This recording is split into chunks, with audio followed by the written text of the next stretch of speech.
Hi friends, నమస్తే. ఎలా ఉన్నారు? నేను మీ సింహాచలం లక్ష్మణ్ స్వామి ఆయుర్వాహిని ఛానల్ నుంచి. మొన్న ఈ మధ్యన కోదాడలోని ఒక ఆయుర్వేద వనమూలిక క్షేత్రానికి వెళ్ళాను. అక్కడ చాలా అరుదైన మొక్కలు ఉన్నాయి. అందులో ముఖ్యంగా మహాబిల్వం, 1000 కళ్ళ ఆకు అని కూడా అంటారు. బిల్వంలో ఏకబిల్వం, త్రిబిల్వం, పంచబిల్వం, మహాబిల్వం, ఇంకా రకరకాల బిల్వాలు ఉన్నట్టు చెప్తుంటారు. మన వద్ద దాదాపు 4 రకాల బిల్వాలకు సంబంధించిన ఫోటోలు కూడా ఉన్నాయి. చాలామందికి ఏకబిల్వం మొక్కలను ఇవ్వడం కూడా జరిగింది.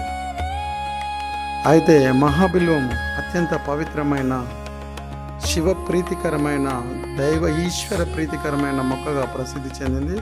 బిల్వకున్న ఔషధ గుణాలు దీనికి కూడా ఉంటాయి. ఇది మన పరిసరాల్లో ఉండడం, దీన్ని పొద్దున్న లేచి దర్శించుకోవడం వల్ల ఎంతో పుణ్యం వస్తుందని చెప్తుంటారు. చాలా శ్రేష్టమైన ఔషధ గుణాలు అనేకం ఉన్నాయి. ఈ షార్ట్ వీడియో కాబట్టి లాంగ్ వీడియోలో దాని గురించి కూడా వివరంగా చర్చిద్దాం. చాలా అద్భుతమైన మొక్క, చూడండి ఎంత బాగుందో. దీన్ని మనం అరుదైన మొక్కల జాతిలో ఇది కూడా ఉంది. ఆధ్యాత్మికమైన మొక్క, పవిత్రమైన మొక్క, ఔషధ మొక్క. దీన్ని పెంచాల్సిన బాధ్యత మనందరిపైన ఉంది. ప్రతి ఇంట్లో దాదాపు ఈ మొక్కను కూడా పెంచుకుంటే మంచిది. మీ సింహాచలం లక్ష్మణ్ స్వామి. శుభం.